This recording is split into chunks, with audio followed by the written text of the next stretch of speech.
Yes, good morning friends. Fourth year history, rise and decline of feudalism.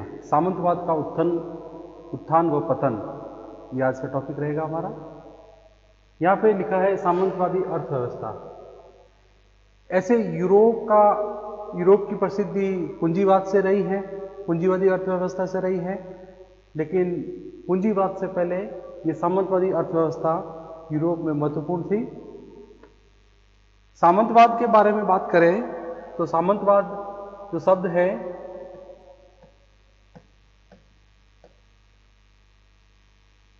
फ्यूडम, ये Latin भाषा का फ्यूडम शब्द से सामंतवाद का ये फ्यूडलिज्म शब्द इंग्लिश में बना है, और लैटिन में इस फ्यूडम का जो मतलब रहता है भूमि का टुकड़ा।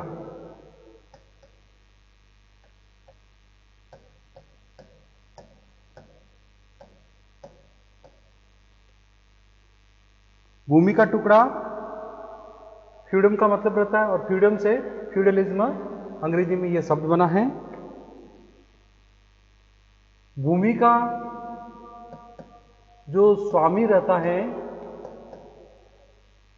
वह उस समय राजा ही उसका एक छत्र स्वामी रहता है, लेकिन जब ये राजा अपने अधिकार क्षेत्र की भूमि को टुकड़ों में बांट देता है तथा अन्य को हस्तांतरित कर लेता है, जिनको कि सामंत नाम दिया गया है, सामंतों को प्रदान करता है। राजा के क्षेत्राधिकार की अधिकार क्षेत्र की भूमि टुकड़ों में बांटकर सामंतों को प्रदान करता है, और ये कार्यक्रम होता है होमेज उत्सव के समय,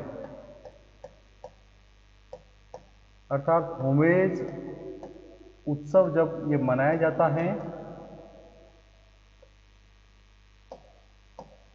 तो उस दौरान राजा अपने अधिकार क्षेत्र की भूमि को टुकड़ों में बांट करके सामंतों को प्रदान कर देता था, और बदले में सामंत राजा को सैनिक सहायता प्रदान करते थे।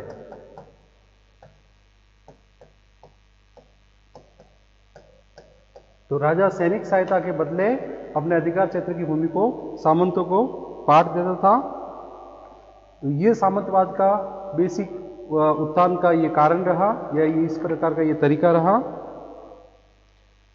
ऐसे बात करें उत्थान की, तो सामंतवाद का उत्थान या इसका उदय कोई राजाज्ञा से, राजा की आज्ञा, किसी विशेष राजा की आज्ञा से नहीं हुआ, और न ही ये कुछ मनुष्यों, विद्वान मनुष्य जो कोई हो, उनके मनुष्यों के मस्तिष्क की उपज है।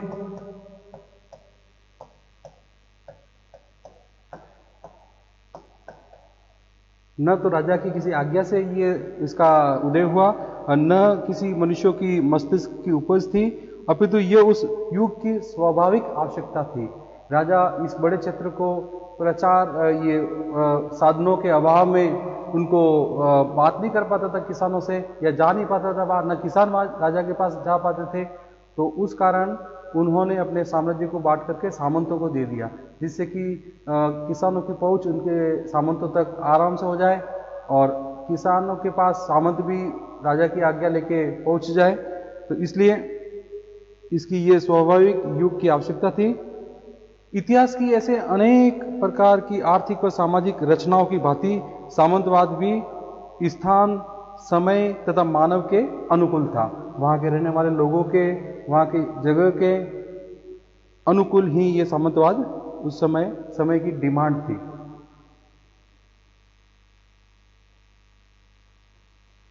यस, मोटे तौर पर अगर कहा जाए तो सामंती व्यवस्था यूरोप में उसका उदय हुआ जो मध्य युगीन बर्बर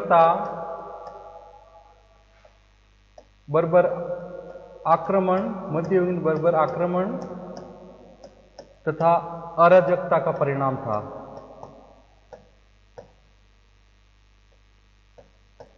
अराजकता का परिणाम था। देखिए उस समय राजा के पास ऐसे कोई साधन नहीं थे कि जिससे किसानों के पास जा सके, मिल सके, न किसान राजा से मिल सकता था। इसलिए अपने राज्य को आप समझ लीजिए जैसे विकेंद्रीकरण होता है सत्ता का, उसी प्रकार जमीन को विकेंद्रीकरण के रूप में बांट दिया गया। रोमन सम्राट थे शार्लमेन। मुख्य रूप से अगर बात करें तो रोमन सम्राट शार्लमेन ने इस प्रथा के विकास में विशिष्ट योगदान दिया। इस प्रथा ने यूरोपीय सामाजिक ढांचे को विविध पहलुओं को लगभग 900 से लेकर 1350 ईस्वी तक प्रभावित किया।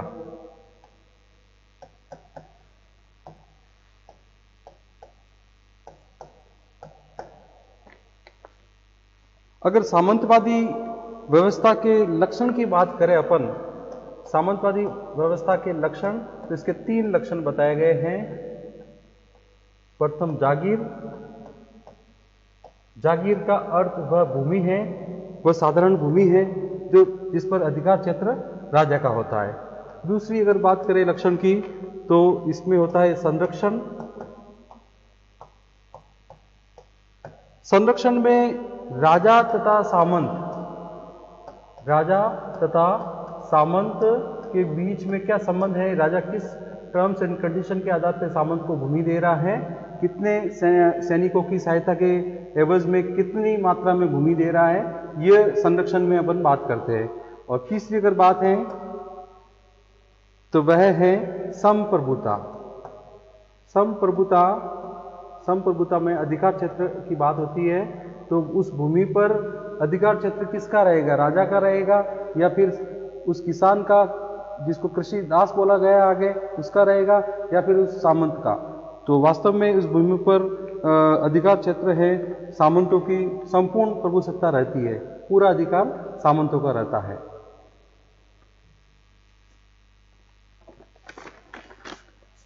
देखिए ये सामंती जो व्यवस्था है वह पिरामिड नुमा थी, एक पिरामिड की भांति थी।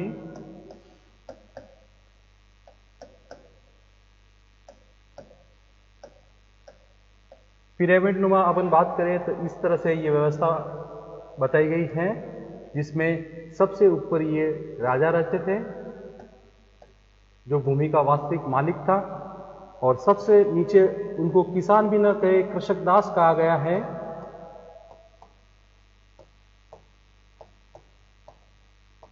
जो कि भूमि को जोतता, भूमि से उत्पादन करता। और इनके बीच में जो है 3 प्रकार के सामंत आते थे। राजा के जस्ट नीचे अगर बात करें तो लॉर्ड नाम के सामंत थे। उसके आगे अगर बात करें तो वेसल, लॉर्ड कम मात्रा में थे, लॉर्ड से ज्यादा वेसल, और वेसल से ज्यादा नाइट सामंत।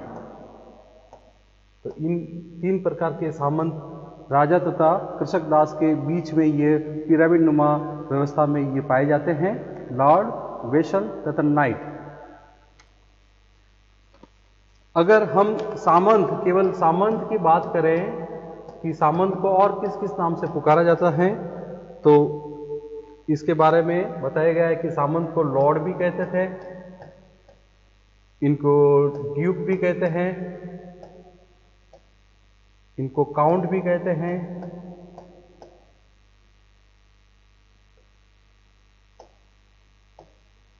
इनको विस्काउंट भी कहते हैं,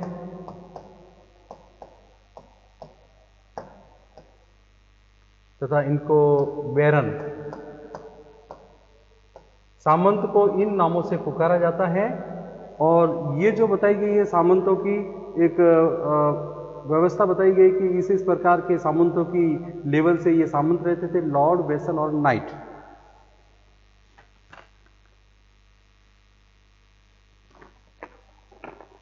सामंतवाद के लक्षण पढ़ने के बाद अपन सामंतों के जो कार्य रहते थे कि सामंत क्या क्या कार्य करते थे।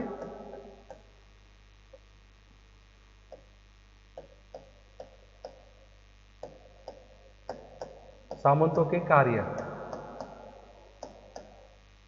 उसके बारे में अगर बात करें तो सामंतों के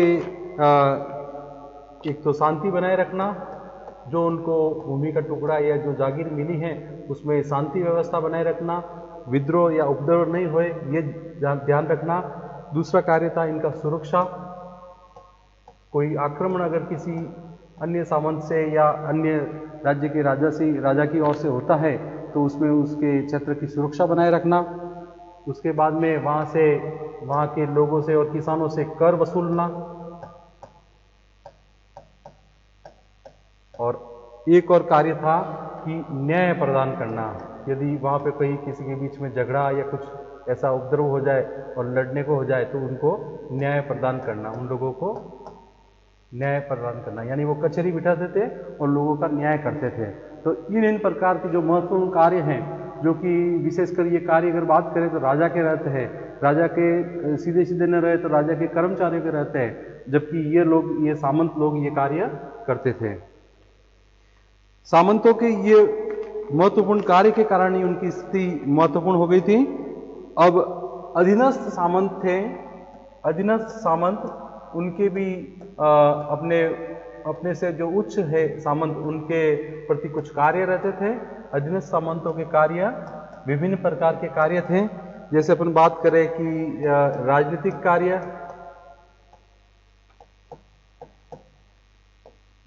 कार्य यानी पॉलिटिकल वर्क में अगर बात करें अपन तो उनका राजनीतिक कार्य शांति व्यवस्था बनाए रखना और अपने जो लॉर्ड सामंत हैं उनके दरबार में उपस्थित होना, उनके घर पर कोई कार्यक्रम है तो उसमें गिफ्ट्स ले जाना और उपहार भेंट करना उनको, ये उनके कार्य रहते थे राजनीतिक कार्य पॉलिटिकल वर्क में।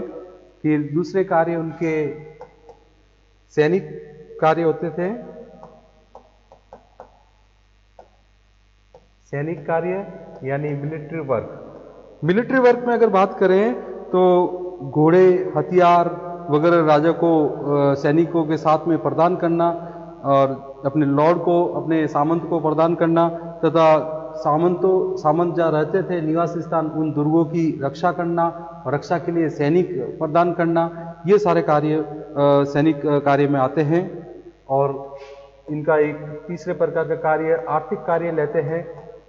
आर्थिक रूप से वो क्या कार्य करते थे अपने लॉर्ड सामंतों या उच्च पदस्थ सामंतों के लिए, तो आर्थिक कार्य में वो एक रिलीफ नाम का एक कर देते थे।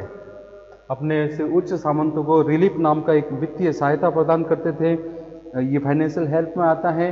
और यदि अपने से जो उच्च सामंत हैं उसको यदि किसी अन्य सामंत ने युद्ध में बंदी बना लिया है या उनके ऊपर कोई ऐसा आक्रमण कर दिया है तो उनकी सहायता करना और युद्ध में बंदी बनाए जाने पर पैसे देके उनको छुड़ाता था, क्योंकि वही उनका मालिक होता था तो अपने मालिक को इस प्रकार की सहायता भी उनको पहुंचाता था। तो इस प्रकार ये 3 प्रकार के कार्य रहते हैं अधीनस्थ सामंतों के।